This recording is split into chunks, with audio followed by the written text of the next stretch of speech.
Well, tonight, a controversial emergency fund that's given Governor Ron DeSantis broad spending power over the past 3 years is set to expire at midnight. And now the House and Senate are divided over whether and how to extend it. 10 Tampa Bay News reporter Andy Payton joins us now in the studio as that clock continues to tick. Yeah, Dave, quite literally right. At this point, we're just under 6 hours left in this funding right now. And whether it's extended or not ultimately comes down to immigration.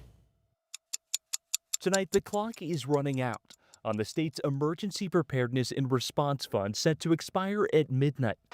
A fund put in place back in 2022 to give the governor quick access to funds to prepare or respond to a disaster. But it's the governor's interpretation of the word disaster that's creating controversy, with DeSantis spending more than $573 million of the fund on a statewide immigration crackdown in places like Alligator, Alcatraz, since declaring a state of emergency on immigration in 2023. I am against the way this fund has been used and abused for a political issue, not a safety issue. If we limit it and overprescribe it, and we don't include the opportunity for man-made causes or disasters, we're missing things like mass shootings. State senators debating in committee whether to extend these funds until December before ultimately passing a bill late last week. When we have open borders for a number of years has created a significant crisis in our state and across our country. But the bill still needs to pass the House by midnight tonight. The Florida House has really been standing up to Governor DeSantis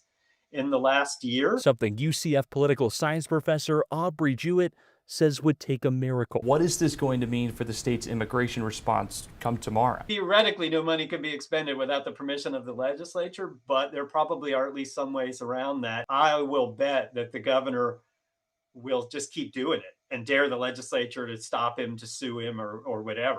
Interesting. So the clock is ticking here, Andy. Any movement at all by the House on Yeah, this? so actually, not in the way the governor's really hoping, but we are seeing some movement here. We just saw a House committee hear and pass a separate version of this bill, but it specifically presents those funds from being used for immigration. The two chambers will try to reach a compromise on this budget as those hearings get underway this week. Dave, of course, we will keep you updated on what we hear from that moving forward. All right, Andy.